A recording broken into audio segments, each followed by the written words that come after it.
l'Assemblée chrétienne Sycomore de Vie célèbre la dédicace 2019 qui coïncide avec le 20e anniversaire de l'Assemblée, avec la servante de Dieu, la bouche autorisée de l'Éternel, la prophétesse Sansi Kimbangu. C'est 14 décembre 2019 de 19h à 5h. Thème: le juste croise comme le palmier planté dans la maison de Dieu, même dans la vieillesse, une porte de fruits. Adresse: salle Le Millénaire, 3 places, du 19 mars 1692, 77 176 Savigny Le Temple. Contact 07 83 17 91 39 06 30 93 85 09. La dédicace 2019, un événement à ne pas rater. Nakoki kobosana te nyonso yosalelanga yawe, nakoki kowanga na jamais polama papa na vi na ngai, kumisa masanjolama yaya ozwaki esika na ngai na kolokota, kumisama elombe anakokisa yo na nanye.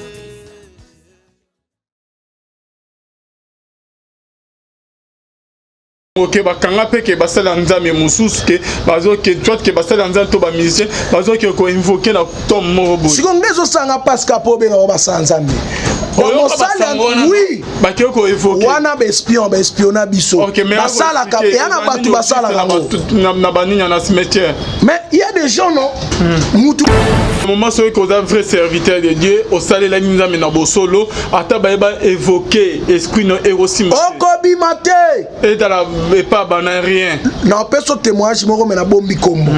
Il y a un homme de Dieu. Abandé ko sela nzambe. Asaleli nzambe, asaleli nzambe, asaleli nzambe. Tio kaka. C'est un honneur pour nous, c'est quelqu'un qui nous a appris aussi beaucoup de choses dans la prophétie, beaucoup des enseignements. Attends, c'est-à-dire pour honorer son âme. Na rolo ba makamabo na plateau de mena peso exemple pour na biso ke mutu sa kufina Yesu masi ya lelo. Ah, ato santi banganga nyoso abimate. Ah bon? Abimate. Merci beaucoup Lilo Bara. Là bino bokendo kundanga bokei. Bango ba sani ba yose be cartation na sani na obi. Bolingate na biso na morgue na limité to abana mikeme zaka somot. Bana balo ime biso to boyela mana papa lata. Bato na bazole babi il faut kaka lata ngo. Pona nini elambane ko aider bango na ba incartation ba sala basa nini babimisa papa na. Do ba kufa no mona ke ba mystère yango moni Moïse akufi. Qu'on est mon idée. Bakun Moïse d'abord bakundaka. Mais batu diabolo ayende a récupérer corps à Moïse. Zamba tindi ba ange na likolo. Aibo empêcher azwa corps te. Ne ba ange ba récupérer corps ba kenana.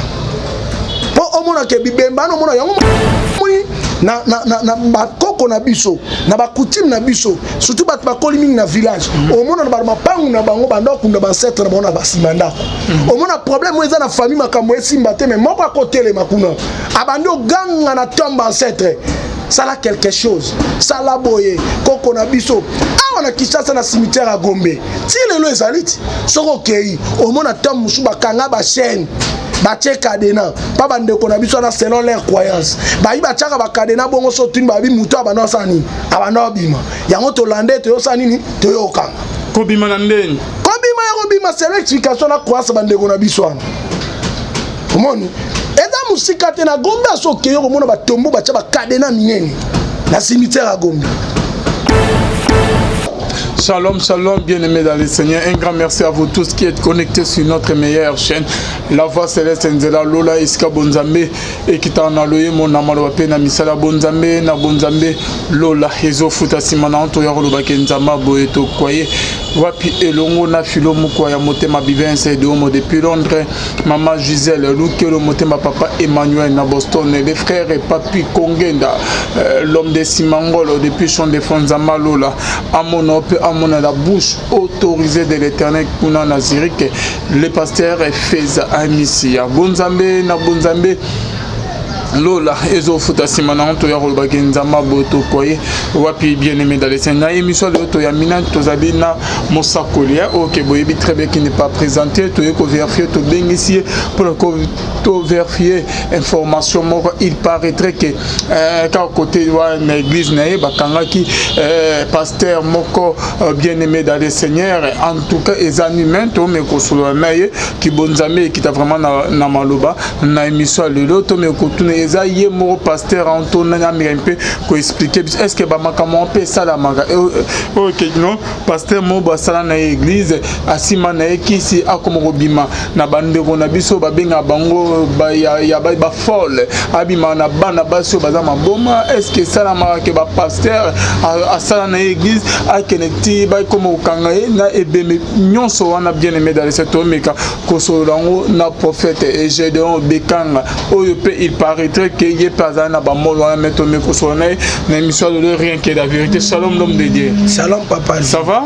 Ça va bien par la grâce. Lilo bana bande bazola na biso. Na bande ko nyonso bazola na biso sikoyo. Nzambe a pambola bino.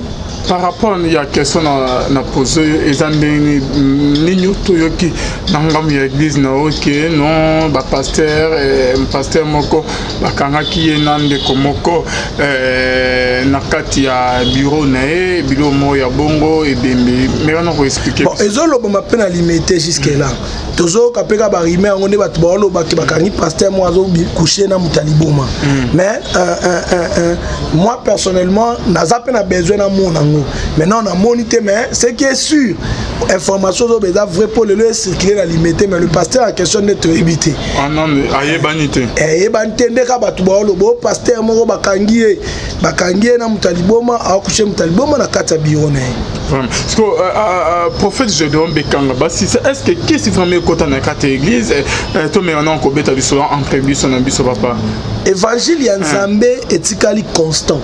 Mais au moment là papa na biso babani vent ya évangile bando ki baoya boya boy en pleine veillée banganga baozo bakisi bayo tika na makolo na bango bandumba baobongo la mitema basase bayo tika minduki et le diable a comprendre na banganga na ba comprendre makamwa Nzambe lelonga na benga bango basala Nzambe te tozande espionner na batwana donc ba ye kokota kosami sala na bango mabena makamwa Nzambe pona ko fragiliser christianisme. Et ça basa na Nzambe ya sote. Te wana musanda. Mais toi évi c'est vraiment ba misu ba bima na système ba masakolo ba bima ke ba vrai serviteur de Dieu comme ta bango mambo na après ba yo sima ba kiss o benga ba banani. Banganga pe ba mi oyebi ba c'est wana c'est ya ba prophète 4 prophètes mo ba bana ko régner. Et ça vrai. Moi je suis dans le ministère prophétique. J'ai des choses que je peux t'expliquer. On a le bano que nous sommes espionnés. Est-ce que yo koye ba kenelo na Kinshasa ba comme une dimension ya osomba prophétie. Consomme ma prophétie na ndene. C'est-à-dire au moins ba papa na biso na mona église o benga ya baba. Donc akebo asombi bidon ya mai. Il y a 5 litres. Ba pesi chaque tongo sukola mi supo o mona makamu. So ba bidon na sili prophétie sili. Ah bon? À quel soit sombi. C'est-à-dire de tels gens en appel à Nzambe te. Ils nous ont espionnés. Donc ba continue katina biso mais ba sala Nzambe te wana ba ivré. Est-ce que par conséquence c'est ça là comme un serviteur de Dieu à ça mais attend la Bible azote le banzama qui na rosomba ba prophétie ko soma ba maya ba kis pona ke miswe fungam Bible plusieurs viendront à mon nom ils prophétiseront ils opéreront les miracles. Mais Bible na version na elobite ils prêcheront mon nom. La plupart des gens au monde à côté à terre. Or la Bible dit nous sommes d'abord appelés le ministre de la parole. C'est-à-dire un professeur vend cette église, mais étant que prophète n'a cargouan n'angaï, voyant ce qu'on a terre, parce qu'il n'y a aucun ministre on zamba repère sa ministère après ce message t'es pas passé badon ou accompagné t'es sur mon imuta comment qu'on soit secours pas diable pas Satan sache-le qui n'a pas l'appel de Dieu c'est un espion au milieu des enfants de Dieu. L'homme de Dieu comment on a que bakanye pasteur na ebembe na kati limité na bureau na ye aza ceux qui na la police ceux qui peut banani bachele qui est comment on a que bureau on a papa ebema ko coucher na ebembe pour nous kozwa nini ko coucher net ke na muto aliboma pona kozani parce que la fois parce que mon que bakanga passer mon na ebembe ce qui fait que ba arriva qui est na mort azo coucher kuna na ba mort ke na ko copier na ba travailler ya ba mort pona ke accoucher na bibeme parce que dernièrement côté na yo na limité ba auto kanga passer mon azo coucher na ndeko mo ya liboma eza pona kozwani obi nzambe pona nini Saoul a non sala mabe na ye mais kufa Saoul ye quand là Saoul a kepa devait invoquer esprit à Samuel pour Samuel a prophétisé donc c'est-à-dire nzamba boya nécromancie muta ko sala invocation de mort a traité na mort comment yo mutu normal ko coucher na ebembe donc pour le monde que le diable a travaillé na ba interdiction nzamba pe sabato Osomona so ko déjà muta bongo il n'est pas un serviteur de Dieu d'office un serviteur du diable donc mais aïe ko expionner biso ndenge Esaïa zoloba Esaïa lobi cette femme wana ba en Esaïe 4 ba bi pesa biso ka kombo ya mobali mais biso moto mise en charge donc ebele ba tambola na kombo Yesu mais Yesu atikala ko kutana na bango te abenga bango te ayebi pe bango te. Est-ce qu'il y a des conséquences là na ba passer wana papa parce que ozo bien ba foka bango ande ba église des plein ba tongi ba temple ya minene bazota mona ba jeep ba miracle ozo salam oji ces années. À quoi bon de gagner ce monde et de perdre ton âme? Hein papa ngande nazali awa musalo na sala ke loka liboso na ngona muteza ka yanga te eza musala ngani ya nzambe nzambe mutakabola na Israël abi oyo azana groupe de 100 oyo azana groupe de 50 oyo azana groupe de 15 nzambe apesa ka mutu full par rapport à dimension onction o apesi pa mutu et ana ba pasteur msu na église na te ya bien mais so pesi na milliard full boy akuta na stade de martyr à côté à te mais c'est un bon prédicateur et ça par rapport il y a 12 on nzamba apesi yo bato ana ba ozo ba full bato ana ba ozo ba temple ba ozo po bato mokili ba mona bango bibelo biya o akopesa offrande ne po bato ba mona ye yeba que récompense ne seni ozu yango po déjà bato basali nini ba moni yo mais ozo sala makamu po nzamba zo lokumu nzamba osala nini ako récompenser yo papa Alvin le problème n'est pas avoir de foule na ko biso loko moko la maison de Saoul était bien embellie la maison de Saoul avait tout mais David azovana na zamba il a la paix mais Saoul avant nanda kwa kitoko il n'avait pas la paix tourmenté par les esprits mauvais il fallait pas que nous rejoignons muto avant na zamba na ba condition mabe a kopesa muto avant nanda kwa kitoko kimia donc c'est-à-dire muto rozo ba mituka ozu ba mapangu ozana ba temple mais si ton esprit ozana kimia te ah papa et loko moko te leki ndenge Salomo azolo babi vomena lia lipa makasi mena kimia kenalia eloko kitoko mena na kimia te batu anozomona bana kimia te. Mais serviteur de Dieu, maintenant qu'on explique, et cause la petite recommandation ya nzambe, peut-être nzambe a sengi que non, azon de quoi, di bon moi que zaki ki bo nganga ya nzambe ki abi ki c'est na bureau bako c'est là que non, azola la de quoi di bon ou comment papa? Révélation nyonso mutako ozo mon frère. La sorte de révélation au mutako ozo. Il faut ezana base moko n'écriture. Comment nzamba ko pesa mtu révélation ki obimana mutaliboma pona ba foule? Non. Dans mon sens que nzamba ko pesa révélation ki abimana pona que ndero ya liboma na za guérir. Est-ce qu'abiki et l'autre se outil pas nzambe parce que proverbe belobi les résistants aussi font cesser les contestations là batu ba contester likamu cela ya bimina ndekwana est-ce qu'abiki parce que prophète Gédéon ils ont toujours makama ki bonzambe un peu mise na bible les na serviteur mo mosa na nzambe OK nzamba senga ki atamula ni liboso ya ba ali akutuna banye ozo ba exemple nyonso non oui est-ce que na moment na biso OK mosala nzambe moko OK abimi bo akomo tamula ni liboso en public soit que akeno kolia banye bino bo trouver encore kiss non tengana ondima ngai lo endimisanga po bible lobi vaut mieux la fin d'une chose que son commencement. Et c'est la fin qui justifie les moyens. Pourquoi on dit que pasteur wana ozo ki mo ndeko di bon wana côté c'est na bureau peut-être que accoucher nemno bo kan sawanti alla le la kana tolo ligne Elisa le mona wana tolo ke abi ki samana di bon mané. Ce qui nzambe mtape ces révélations. Le résultat. Bon eloko uti pa nzambe batala ngo après. Donc c'est-à-dire baboya la prophète prédiction mutu lelo te. Ya ngomoni bi bezolo bana Jérémie 28, babi anani ana Jérémie ba telemi. Ba pesi bisakoli Jérémie abisa anani abi makambo ozoloba oyo.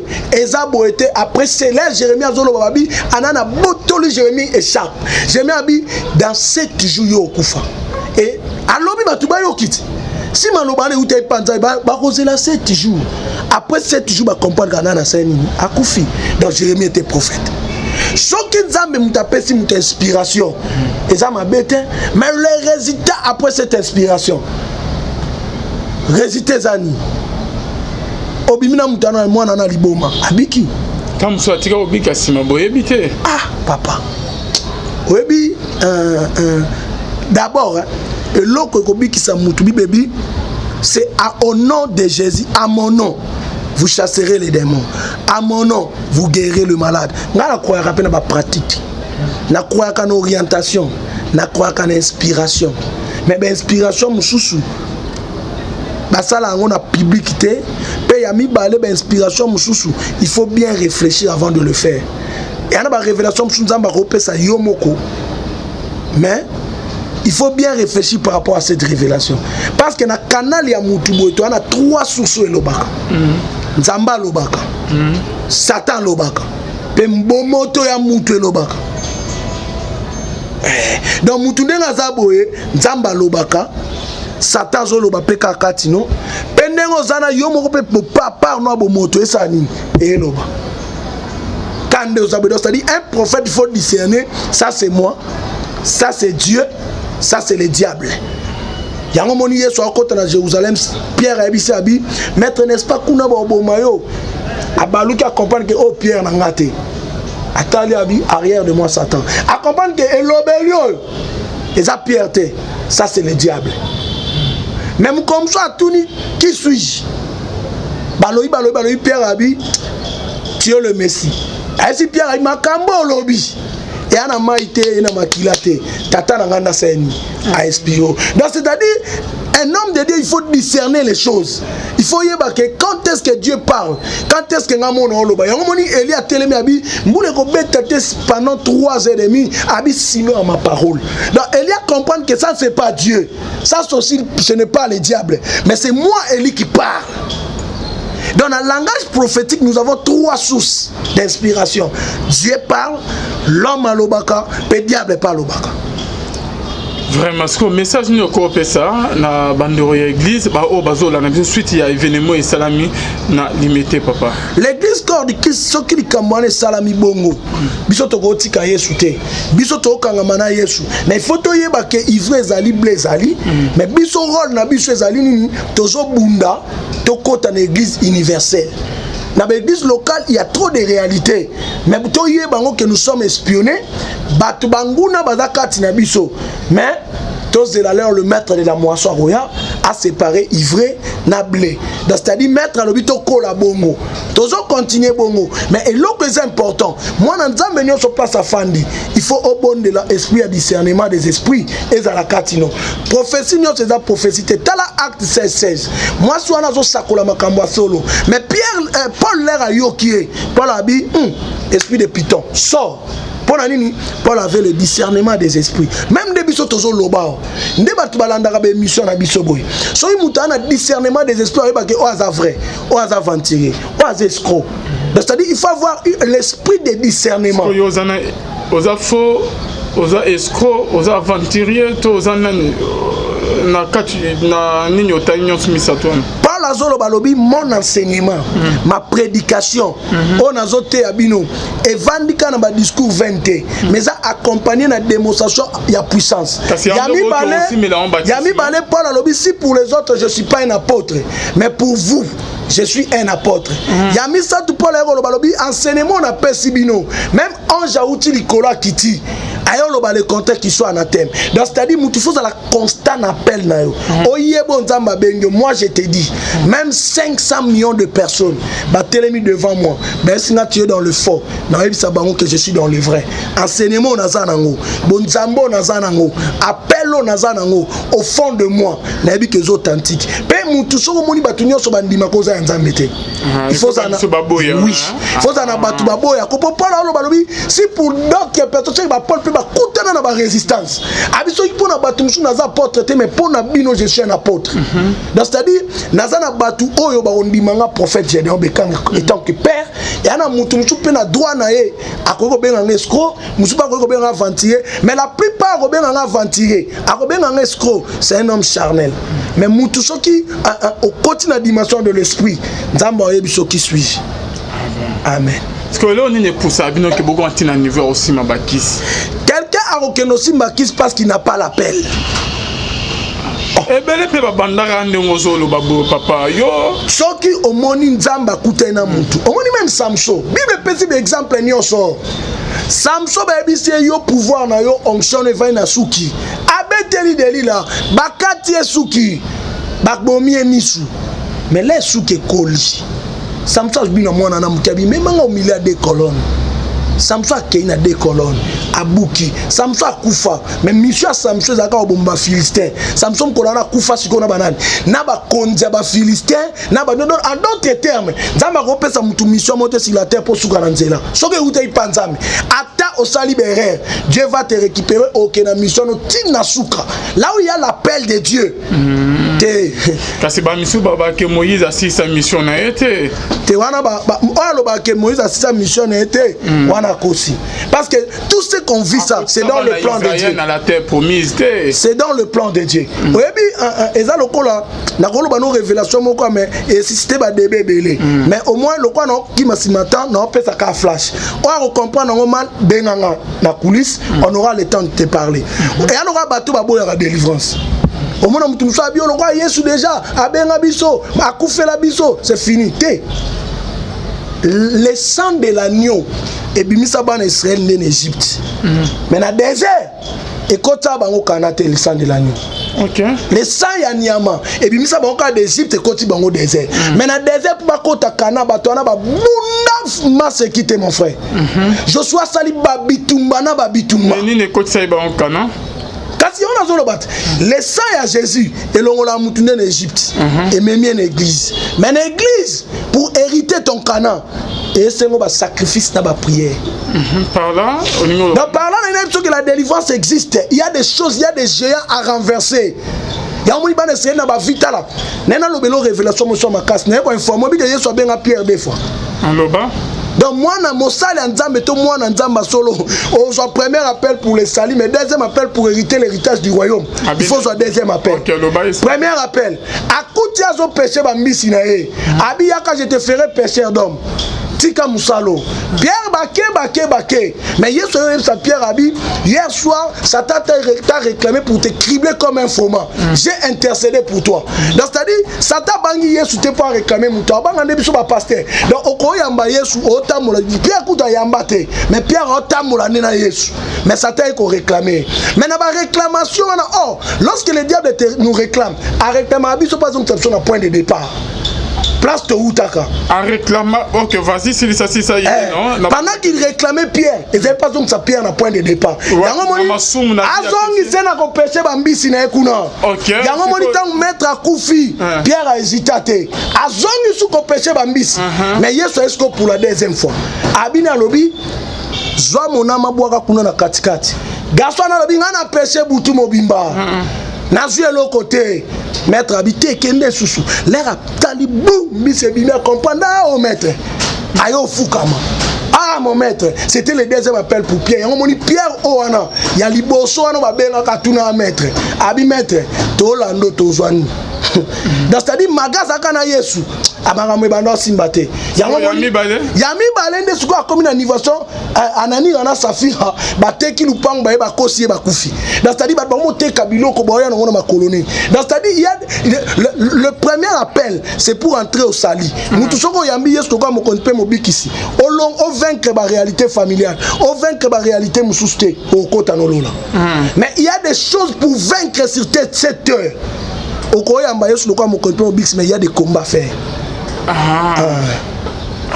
Il y a on a expliqué au marche à Israël, on a expliqué on appel à Pierre. Moi pas côté les makuna. Abando gang na tombe ancêtre. ça a quelque chose ça la boye koko na biso awa na Kinshasa na cimetière à Gombe ti lelo ezaliti soko kei omona tam musu bakanga ba chaîne batie cadena pa bandeko na biso na selon leur croyance ba yiba chaka ba cadena bongo so tuni ba bi muto abana sani abana bima yango to lande to yosani ni to yokanga ko bima na ndeni ko bima c'est l'explication na croyance bandeko na biso ana omoni eza musika te na Gombe so keyo komona ba tombo ba tia ba cadena minene na cimetière à Gombe. Est-ce que vous avez basango ke bakanga pe ke basala nzambe mususu ke bazo ke toi ke basala nzambe to ba musicien bazo ke ko invoquer na tom morobo siko ngezo sanga paska po be na basala nzambe oui ba ke ko évoquer wana ba espiona biso basala ka yana batu basala na baninya na cimetière mais il y a des gens non mutu mo ka bimaka awa oh soi-disant un abbé azaka na niveau ke ndeko na bino akufa so boke bokute na ye asali ba pratique ndeko na bino na obima boki pe voani wando questionner nani aboma yo abani polo ba kentel mutabomanga bwebwebwe yango na biso za moko ba raison nzamba abomela Saoul a kei pena ba sali ba incartation ba bendi Samuel na tombeau Samuel abima ayo prophétiser oh lisola Samuel wana si ça non papa ndeni koza ke Samuel azaki prophète ya Nzambe ba bengi ye abimi pe prophétiser et pas ndeko mo ba yeba na Nzambe te ba bengi mo sen na Nzambe au juste ces années yango moni Yesu l'air na mokili Satan moni Yesu abi si tu te prosternes devant moi je te donne la terre parce que tout ce royaume m'a été donné Yesu a comprendre que nga mission na nga so na meki ka ko soit terre à pamba na échouer na mission moi ma mission ezali na doit pouvoir ya likolo ya CP ya se mabele yango moni Yesu a uta likolo a travailler na se mais il fallait pas kufa Yesu akenda ko kufa pas on des clés à séjour des morts abi manango lelo soki muto kufi na Yesu lokwa mokondi pe bikisi ata babengi banganga ndeni obimate ah bon donc soko omoni mutu okina na lobite bazwe lamba na bango balatisie akene lembo na bango bana pouvoir obende mais lelo leba Samuel bakufaka Yesu na akufaka te yango moni Yesu so akenda pesa même ba santu o bana na samabele kimia non pour le moment ceux qui sont vrais serviteurs de Dieu au salé la nzambe na bosolo ata ba évoquer esprit no erosim okobimate et dans la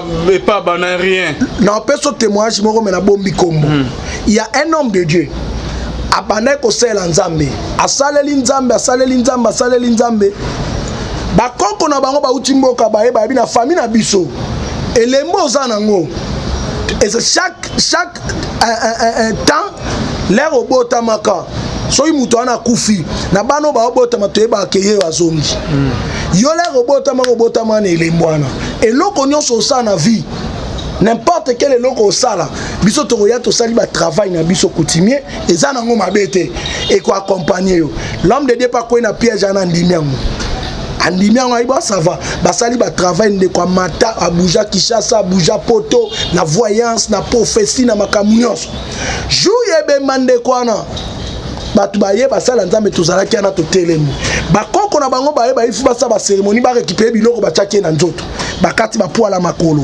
bakati makamunyoso na miso basala nzambe mais problème na bango ezaka moko babi après ba cérémonie wana il faut na mboka kuna so bakundie bamona ye na mboka na musika asani aoya ba comprendre que esprit ne seni ni eye ezonga sous na famille mais na ebisio c'est là ba témoignage à oncle na bango oncle ebisa biso abi petona zaka na pela nzamba solo oyebi ke ba cérémonie ande salama ba koko ba kena mboka ba zela ba mone ti lelo azonga ba mona na te pour avakata mutema magé ba réalité ana abengaka un grand pas témoigner na matanga ne bato ba histoire ba comprendre magé na masqué grand alobi abi mwana ndake ba kelola pour abenganga à confesser j'ai prié pour lui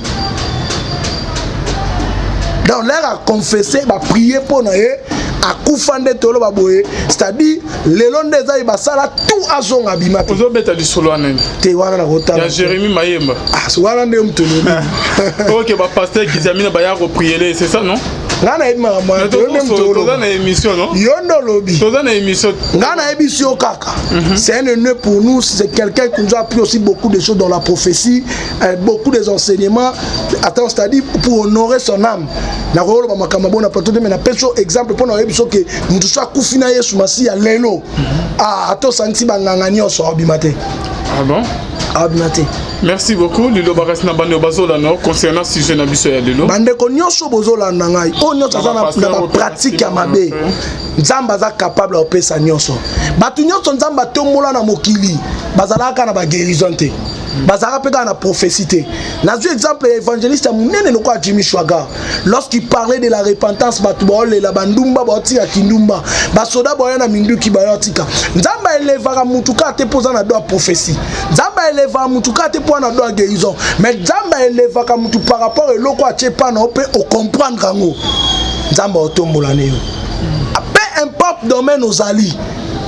Nzamba otombola no PD2 nzamba sala mokili nete biso nyos tozo ka ba mbongo tozo ba million tozo ba nité le peu que Dieu t'a donné yo sukana c'est que dimension nzamba ndimi ozalela yango wana kangama na nzambe to banga nzambe au-delà ya makamu nyonso eza o tozo mona ba mituka ba mapango toutes ces choses là on en a besoin pour ça ba outillage à travail parce que nzambe yeso alo ba na Pierre alobi aux abeni na siècle présent même na siècle à venir dans na siècle présent des ba mituka ba mapango mais soki nzamba pesio na nuté za la patience obi diable eloko moko diable akoza na ngote za patience parce que patience eza fruit esprit ya saint esprit donc bana nzamba solo faut la patience supporter bénédiction à Mouninga, supporter élévation à Mouninga, Kangama Nzambe parce que au-delà ya vie vie Moussou Ezali, après ta mort, tu seras où?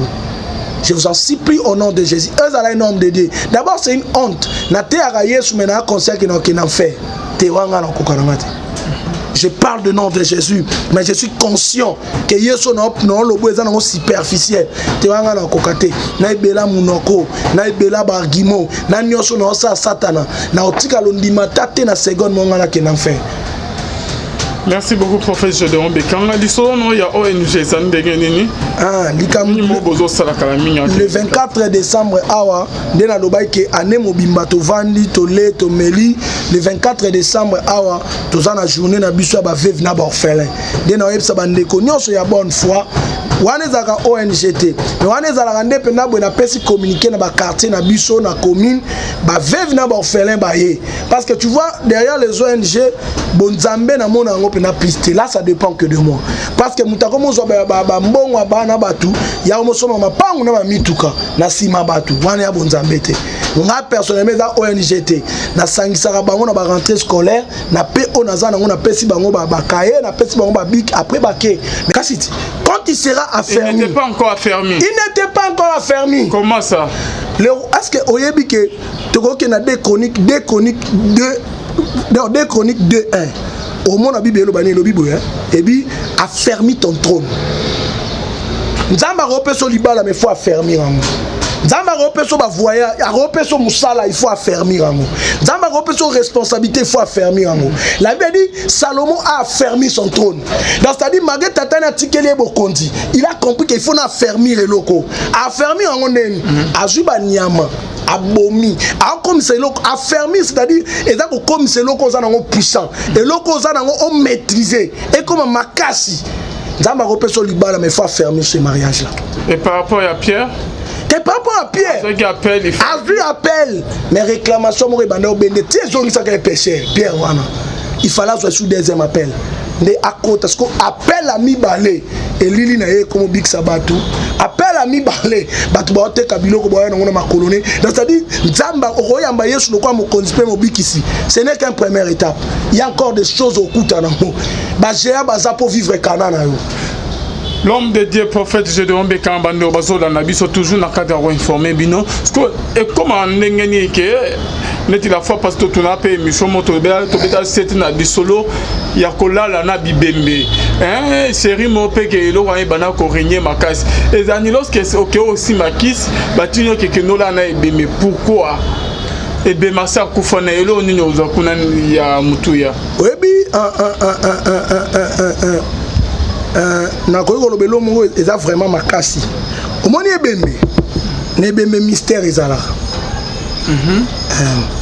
Il y a un papa on reconnu na limité ba génération na biso ba tinyo so ba ebili solo na beta o papa na zaka na mutabaloji yango moni za dangereux so moni mutu mo bakanga na elamba ne mo boy moko ebimalo ko abalinga ngo mingi te ezaka bilamba ba travailler na science kit elamba na wana so nga kende kopa makasa salani alata rango so nga kende au contrat o nini alata rango mais papa na tango alia kufa ba menace ba malade bandi papa fungoli motema beteli bana na abi bana na ngai bomoni costume na ngana blé on a linga mingi soki na kufi baninga na nga bakoya ba no pesa costume to kena ngo lavage bo pesa bango mais là bakoya ba bisi bino keza costume ba ndo linga mingi to latisa ebo linga te parce que costume na so ba latisi ngai là bino bokendo kundanga bokei bango ba osani ba yosa be cartation osani na obi bolingate na ebiso na morgue ana na limité to abana mikeme zaka somot bana baloyi me biso to boyela mana papa lata bato ana bazole babi il faut kaka lata ngo pona nini elambane ko aider bango na ba incartation ba sala basa nini babimisa papa na do ba kufa no mona ke ba mystère yango moni Moïse akufi Connaît mon idée. Bakun Moïse d'abord bakundaka. Mais batu diabolo ayende a récupéré corps à Moïse. Zamba tindi ba ange na likolo. Aibo empêcher azwa corté. Ne ba ange ba récupérer corps ba kenana. Po omona ke bibemba no mona yango moni na bakoko na biso, na bakutime na biso, surtout bat bakoli mingi na village. Omona na ba mapangu na bango bandoko na ba ancêtre na bona ba simanda. Omona problème eza na famille makambo esimba te mais moko akotele makuna. Abandi oganga na tombe ancêtre. Ça a quelque chose. Ça la boye koko na biso. Ah on a Kinshasa na cimetière à Gombe. Ti lelo ezaliti. Soko kei omona tombe musu bakanga ba chaîne. Bache kadena papa ndeko na biso na selon leur croyance ba yi bachaka ba kadena bongo so tuni ba bi muto abana sani abana bima yango to lande to yosani ni to yoka ko bima na ndeni ko bima c'est l'explication na croyance ba ndeko na biso ana komoni eza musika te na Gombe so keyo ko mona ba tombo bacha ba kadena minene na cimetière à Gombe.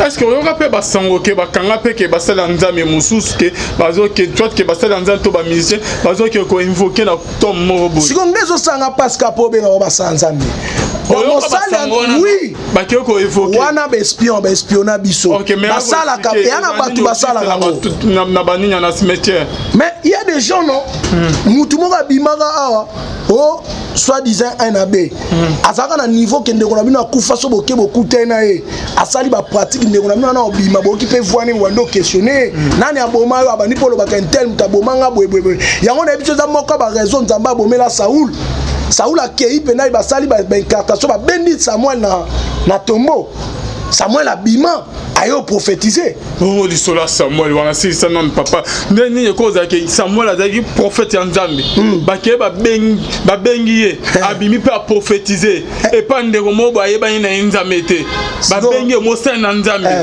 au juste ces années yango moni Yesu le reina mokili Satan moni Yesu abi si tu te prosternes devant moi je te donne la terre parce que tout ce royaume m'a été donné.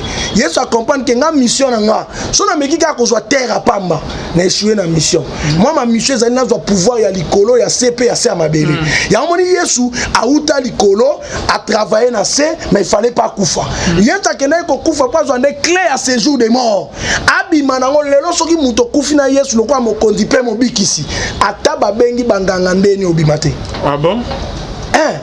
Donc soko omoni mutu okina na lobite bazwe la mana bango balatisie akene lembo na bango bana pouvoir obenda mais lelo leba Samuel bakufaka Yesu na akufaka te yango moni Yesu so akenda pesa même ba santu o bana na samabele kimia. Non pour le moment ceux qui sont vrai serviteur de Dieu au salé la nzambe na bosolo ata ba évoquer esprit no erosim okobimate et dans la pas bana rien non personne témoignage moko mena bombi kombo. Il y a un homme de Dieu abandé ko sela nzambe asaleli nzambe bakoko na bango ba utimboka ba bi na famille na biso elembo za nango et chaque temps l'air obota maka so imuto ana kufi na bano ba obota matoye ba keye bazongi yo l'air obota maka na elembo ana eloko nyonso sa na vie n'importe quel eloko osala biso tokoya tosali ba travail na biso coutumier eza nango mabete et ko accompagner yo l'homme de Dieu pas ko na piège ana ndimiango andimiango aiba ça va basali ba travail de kwa mata abuja Kishasa abuja poto na voyance na prophétie na makamunios jou yebe mande kwana batu baye basala nzambe tozala kiana totelemi bakoko na bango baye baifu basa ba cérémonie ba récupérer biloko bachaki na nzoto bakati ba poala makolo bakati makamunyoso na miso basala nzambe mais problème na bango ezaka moko babi après ba cérémonie wana il faut na mboka kuna so bakundie bamona ye na mboka na musika asani aoya ba comprendre que esprit ne sait ni eye ezonga sous na famille mais na ebisio c'est là ba témoignage oncle na bango oncle ebisa biso abi peto na zaka na pela nzamba solo oyebi ke ba cérémonie ande salama ba koko ba kena mboka ba zela ba mone ti lelo azonga ba mona na te pour avakata mutema malgré ba réalité ana abengaka un grand pas témoigner na matanga ne bato ba histoire ba comprendre malgré na masqué grand alobi abi mwana ndake ba kelola pour abenganga a confesser j'ai prié pour lui dans l'air à confesser ba prier pour na ye akufande tolo baboye c'est-à-dire lelo ndeza ibasala tout azonga bimate ozo beta di solo anen te wana na rota na ebisio kaka c'est un honneur pour nous c'est quelqu'un qui nous a appris aussi beaucoup de choses dans la prophétie beaucoup des enseignements attends c'est-à-dire pour honorer son âme na rolo ba makamba bona plateau de mais na peso exemple pour na ebiso que mutu sa kufina Yesu masi ya lelo ato santi banganga nyoso bimate bon abimate. Merci beaucoup. Lilo Barasna Bande Bazola no concernant sujet na biso ya lelo. Bande ko nyonso bozola na ngai. O nyonso za na pratique ya mabe. Nzamba za capable o pesa nyonso. Batu nyonso nzamba tombola na mokili. Bazalaka na ba guérison te. Bazalaka peka na prophétie te. Na zu exemple évangéliste munene no kwa Jimmy Shwaga. Lorsqu'il parlait de la repentance batu ba la bandumba ba oti ya kindumba. Ba soda boya na minduki ba yotika. Nzamba elevaka mutuka te poza na do prophétie. Nzamba eleva mutuka te pour na do guérison. Mais Nzamba elevaka mutu par rapport eloko a tchepa na ope o comprendre ngo. Nzamba otombola ne yo. Peu importe domaine ozali. Nzamba otombola no. PD2, Nzamba sala mokili nete biso nyonso tozwa ka ba mbongo, tozwa ba millions, tozwa ba nité. Le peu que Dieu t'a donné yo sukana, c'est que dimension Nzamba ndimi ozalela. Yango wana kangama na Nzambe, tobanga Nzambe. Au-delà makamu nyonso eza o tozomona ba mituka, ba mapango, toutes ces choses là. On en a besoin pour ça ba outillage à travail. Parce que Nzambe yeso alo ba na Pierre alobi, oza beni na siècle présent même na siècle à venir. Dans le siècle présent des ba mituka ba mapango. Mais ce qui Nzamba pesio na nuté, za la patience. Obi, diable et loko moko diable a cause na ngote za patience. Parce que patience c'est un fruit esprit, il y a Saint-Esprit. Donc ba na Nzamba so le faut à la patience. Supporter bénédiction à Mouninga, supporter élévation à Mouninga, Kangama na Nzambe parce que au-delà ya vie vie moussou ezali. Après ta mort, tu seras où? Je vous en supplie au nom de Jésus. Eux à un homme de Dieu. D'abord c'est une honte. Na te ara Yesu mena conseil qui n'en fait. Te wanga na kokanamate. Je parle de nom de Jésus, mais je suis conscient que Yesu non lobo eza nango superficiel. Te wanga na kokate, na ibela munoko, na ibela bargimo, na nyonso na osa satana, na otika londima tate na seconde monga na kenanfe. Merci beaucoup professeur de Ombekanga. Lisono ya ONG Zandegenini. Le 24 décembre awa dena lobai ke ane mobimba to vandi to le to meli. Le 24 décembre awa to zana journée na biso ba veuve na ba orphelin. Dena yebsa bandeko nyonso ya bonne foi. Wane zaka ONGT. Wane zala nde pena bo na pesi communiquer na ba quartier na biso na commune ba veuve na ba orphelin ba ye. Parce que tu vois derrière les ONG bonzambe na mona ngo pena piste là ça dépend que de moi. Parce que mutako mo zo ba mbongo ba na batu ya mo soma mapangu na ba mituka na sima batu wane ya bonzambe te. Nga personnellement za ONGT na sangisaka bango na ba rentrée scolaire na pe onaza na ngo na pesi bango ba kaye na pesi bango ba bic après ba ke nzambe azala nzambe na bino to komi na ba fin de l'année na sepe na bonde la pona yo po fin de l'année et ya na ba réalité nango ebele nazo bonde la pona ndeko nyonso surtout o alandi biso zo tant ko prier na ngai sikoyo tozo bonde la nzambe to ebisa nzambe te projet nyonso ya monguna o asala ki pona yo pona libota na yo pona bana na yo pona fin de l'année o la dit ils formeront des projets contre vous et ces projets sera nul et sans effet yango na mito ba no bonde la siko na kombo na Yesu Masia naza ko anéantir projet nyonso ya Satana, projet nyonso ya monguna, pensée nyonso ya mabe wa bongisa ki pona papa nanga, wa bongisa ki pona maman, wa bongisa ki pona bandeko nanga, toza ko arrêter projet wana au nom de Jésus. Naza ko anilango au nom de Jésus. Acte nyonso tout o banga ki o vivre na fin de l'année, ezala accident, ezala mort subite, ezala maladie moko comme ma dépense ebele na ndaku, je l'anéantis au nom de Jésus-Christ de Nazareth. Zambe ya Abraham, Zambe ya Isaac, Zambe ya Jacob, Jésus-Christ de Nazareth. Wa kufa passe kwa kata bakufi. Abzala mobate lino parce que la Bible dit si Dieu ne garde pas, celui qui garde garde en vain. Que Dieu vous bénisse. Je prie au nom de Jésus. Amen. Que Dieu vous bénisse. Nzambe azala nzambe na bino to komi na ba fin de l'année na sepel na bonde la pona yo po fin de l'année et akana ba réalité nango ebele nazo bonde la pona ndeko nyonso surtout o alandi biso zwa temps ko prier na ngai sikoyo tozo bonde la nzambe to ebisa nzambe te projet nyonso ya monguna o asala ki pona yo pona libota na yo pona bana na yo pona fin de l'année o la Bible dit ils formeront des projets contre vous et ces projets sera nul et sans effet yango na mito ba no bonde la siko na kombo na Yesu Masia naza ko anéantir projet nyonso ya Satana, projet nyonso ya monguna, pensée nyonso ya mabe wa bongisa ki pona papa nanga, wa bongisa ki pona maman, wa bongisa ki pona bandeko nanga, toza ko arrêter projet wana au nom de Jésus. Naza ko anilango au nom de Jésus. Acte nyonso tout o banga ki o vivre na fin de l'année, ezala accident, ezala mort subite, ezala maladie moko comme ma dépense ebele na ndaku, je l'anéantis au nom de Jésus-Christ de Nazareth. Zambe ya Abraham, Zambe ya Isaac, Zambe ya Jacob, Jésus-Christ de Nazareth. Wa kufa passe kwa kata bakufi. Abzala mobate lino parce que la Bible dit si Dieu ne garde pas, celui qui garde garde en vain. Que Dieu vous bénisse. Je prie au nom de Jésus. Amen. Que Dieu vous bénisse.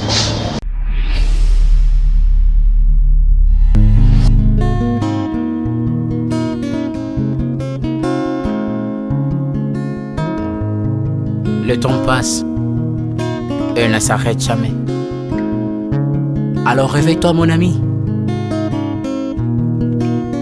Et tout ce qui nous quitte chaque jour, laisse que cela nous serve de leçon. Car à chacun son jour, à chacun son tour. Peut-être demain sera ton tour. Alors réveille-toi et prépare ton âme. Car un jour, oh, oh, oh, hey, oh, oh, oh, oh. Hey. Le temps passe, le jour s'envole, s'en va si vite sans laisser de traces. Hey.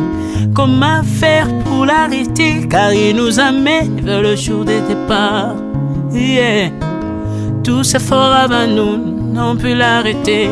Il s'en va sans arrêt, sans pitié, ni nous laisse le temps de faire nos bagages, que de tout mener. Le temps passe, le jour s'envole, s'en va si vite sans laisser de traces. Comment faire pour l'arrêter, car il nous amène vers le jour de départ. Tous ces forts avant nous n'ont pu l'arrêter. Il s'en va sans arrêt, sans pitié, ni nous laisse le temps de faire nos bagages et de tout amener. Il s'en va seul sans. Faut mieux perdre tout plutôt que de perdre son âme, À quoi bon tout gagner, ben sera que vanité. À quoi bon tout gagner, perdre son âme si l'on est censé de tout laisser. Moninga, verser le sang de l'autre, si demain sera le tour, tu seras seul comme dans un miroir. À quoi bon tout gagner, perdre son âme si l'on est censé de tout laisser. Moninga, verser le sang de l'autre, si demain sera le tour, tu seras seul comme dans un miroir.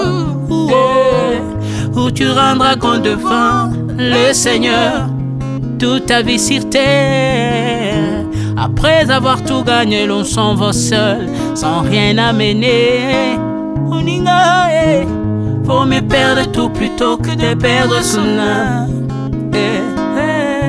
À quoi bon tout gagner, demain sera que vanité. Vanité, vaut mieux perdre tout plutôt que de perdre son âme. Perdre son âme, perdre son âme. À quoi bon tout gagner, demain sera que vanité.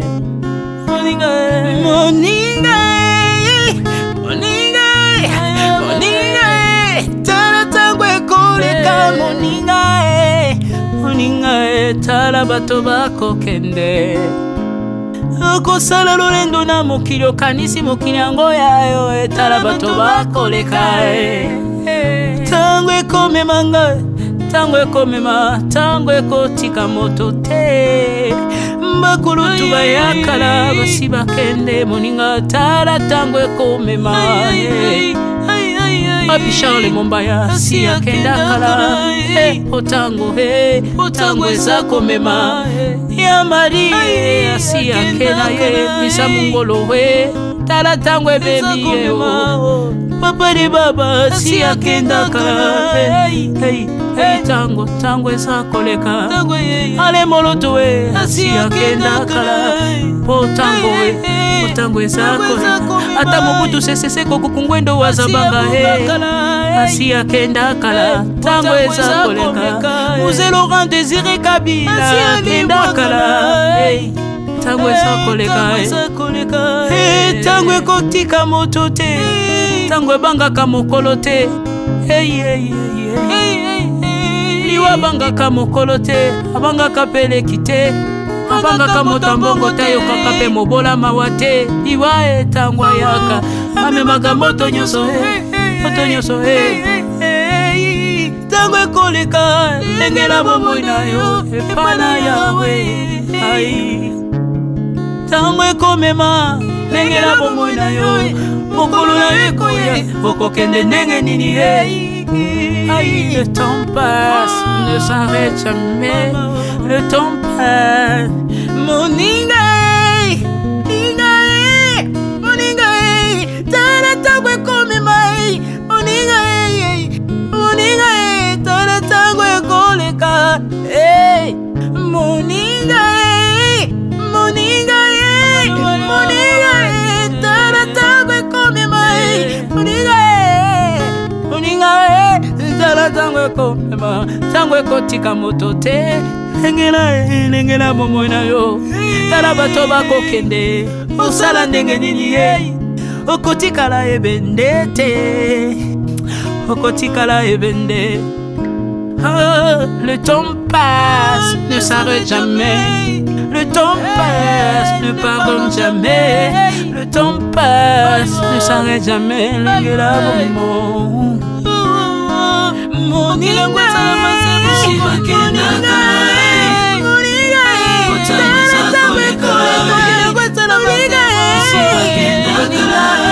tala tango ekoleka.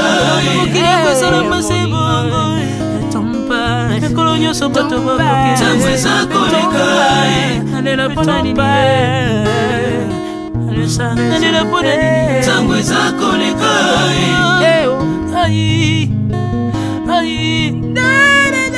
Tango eza koleka.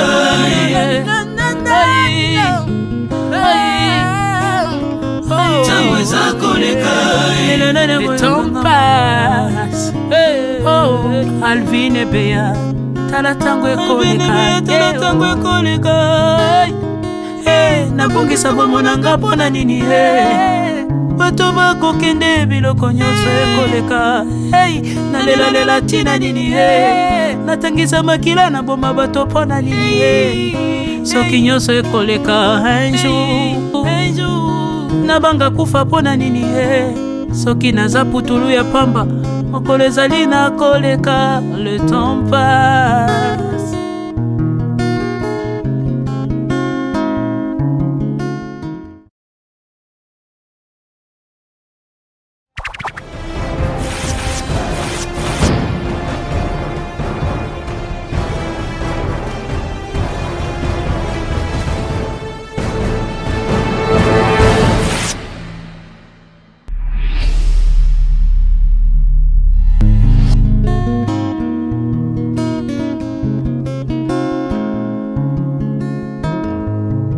Le temps passe et ne s'arrête jamais.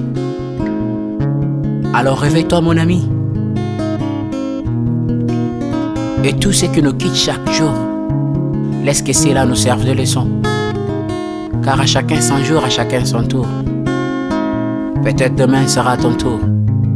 Alors réveille-toi et prépare ton âme. Car un jour,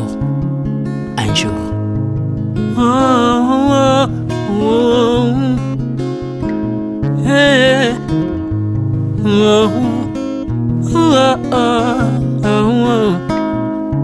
Hey. Le temps passe, le jour s'envole, s'en va si vite sans laisser de traces. Hey. Comment faire pour l'arrêter, car il nous amène vers le jour de départ. Yeah. Tout s'effort avant nous, n'ont pu l'arrêter. Il s'en va sans arrêt, sans pitié, ni nous laisse le temps de faire nos bagages, que de tout mener. Le temps passe, le jour s'envole, s'en va si vite sans laisser de traces. Comment faire pour l'arrêter, car il nous amène vers le jour de départ. Tous ces forts avant nous n'ont pu l'arrêter. Il s'en va sans arrêt, sans pitié, ni nous laisse le temps de faire nos bagages et de tout amener. Il s'en va seul sans nous. Faut mieux perdre tout plutôt que de perdre son âme, à quoi bon tout gagner, mais sera que vanité. À quoi bon tout gagner, perdre son âme si l'on est censé de tout laisser. Moninga, verser le sang de l'autre, demain sera le tour, tu seras seul comme dans un miroir. À quoi bon tout gagner, perdre son âme si l'on est censé de tout laisser. Moninga, verser le sang de l'autre, demain sera le tour, tu seras seul comme dans un miroir. Où tu rendras compte devant le Seigneur toute ta vie sur terre. Après avoir tout gagné, l'on s'en va seul, sans rien amener. Faut mieux perdre tout plutôt que de perdre son âme. À quoi bon tout gagner, demain sera que vanité. Faut mieux perdre tout plutôt que de perdre son âme. À quoi bon tout gagner, demain sera que vanité. Moninga, tala tangwe koleka. Moninga, tala bato bako kende. Kosala lolendo na mokili okanisi mokili yango yayo, tala bato bakoleka. Tango ekomema nga, tango ekomema, tango ekotika moto te. Bakulutu bayakala basi bakende. Moninga, tala tango ekomema. Papi Charles Mombaya si akenda kala. Otango eza komema. Ya Mari si akena ye misa mungolo we. Tala tango ebebi ye o. Papa de baba si akenda kala. Tango eza koleka. Ale moloto we si akenda kala. Tango eza koleka. Ata mobutu sesese kokukungwendo wazabanga asi akenda kala. Tango eza koleka. Mzee Laurent Désiré Kabila akenda kala. Tango eza koleka. Tango ekotika moto te, tango ebangaka mokolo te. Liwa bangaka mokolo te, abangaka peleki te. Abangaka motambongo te, yokaka pe mobola mawa te. Liwa tango yaka amemaka moto nyonso tango ekoleka, engela bomoi na yo epana yawe. Tango ekomema, engela bomoi na yo mokolo na yo ekoya, okokende ndenge nini. Le temps passe, ne s'arrête jamais. Le temps passe. Moninga, tala tango ekomema,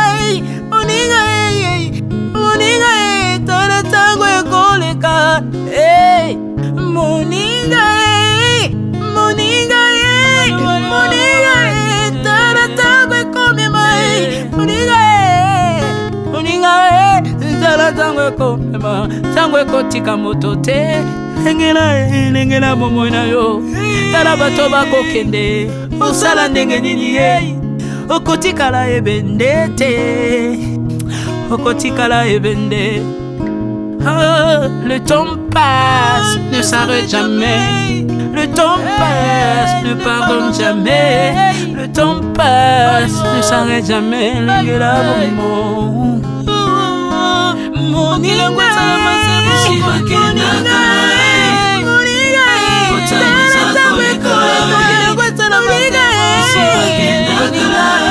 Tala tango ekolika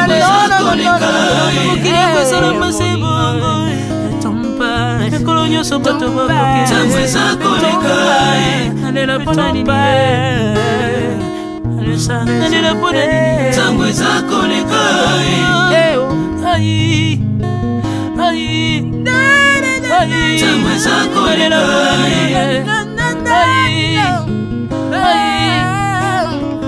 Tangwe za koleka Le temps passe Alvin et Béa Tala tango ekoleka